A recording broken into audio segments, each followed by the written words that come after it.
लोकसभा चुनाव 2024 के नतीजे घोषित हो चुके हैं। 4 जून के परिणामों में लोगों की नजरें क्षेत्रवार नतीजों पर भी रही।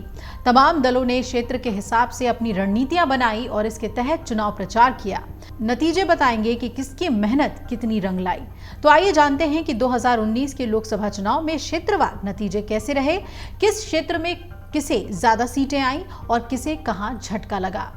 तो सबसे पहले उत्तर भारत की बात करेंगे, जहां बीजेपी को झटका लगा है। इस क्षेत्र में लोकसभा की कुल 205 सीटें आती हैं और ये सीटें जम्मू कश्मीर, लद्दाख, हिमाचल प्रदेश, पंजाब, हरियाणा, चंडीगढ़, दिल्ली, राजस्थान, उत्तराखंड, उत्तर प्रदेश, बिहार, झारखंड को मिलाते हुए कुल 12 राज्य और केंद्र शासित प्रदेश की हैं।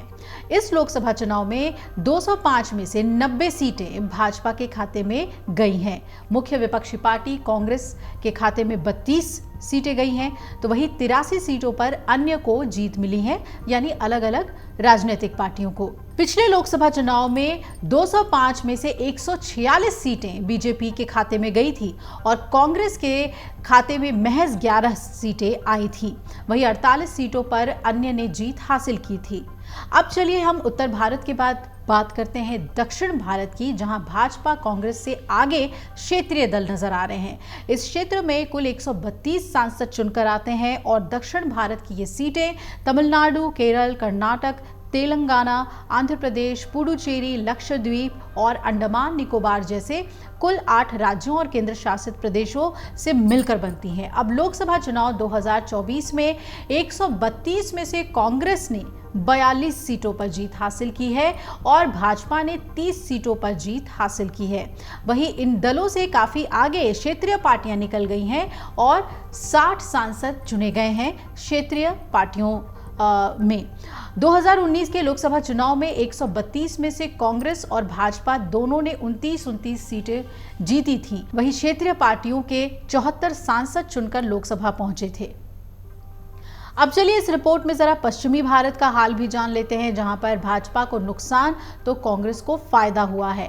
इस क्षेत्र में लोकसभा की कुल 78 सीटें आती हैं और ये सांसद गुजरात, महाराष्ट्र, गोवा, दादर नागर हवेली, दमन दीव से चुनकर संसद पहुंचते हैं। इस लोकसभा चुनाव में भाजपा ने 78 में से 36 सीटों पर जीत दर्ज की है। वहीं कांग्रेस के केवल 15 उम्मीदवार लोकसभा पहुंचेंगे चुनकर। अन्य दलों के 27 सांसद यहां से जीते हैं।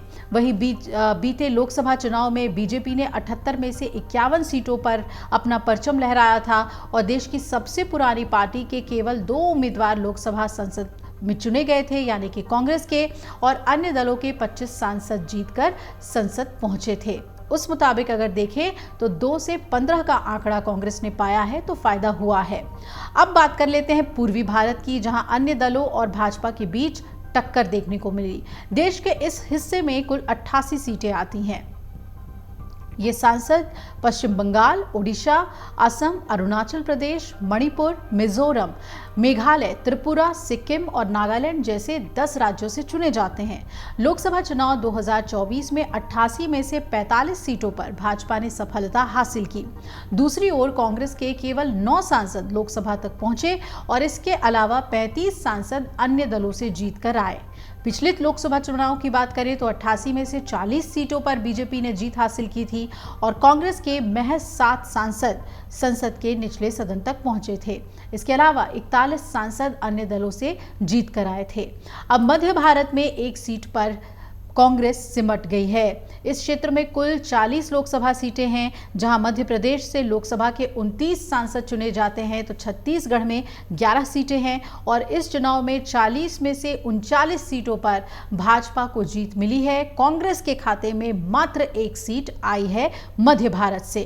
तो पिछले चुनाव में 40 में से 37 सीटों पर बीजेपी को जीत मिली थी और कांग्रेस के खाते में केवल 3 सीटें आई थी। अगर आप ये वीडियो YouTube पर देख रहे हैं तो हमारे चैनल को सब्सक्राइब करें और बेल आइकन को दबाना ना भूलें। अगर आप Facebook पर ये वीडियो देख रहे हैं तो हमारे पेज को लाइक करें।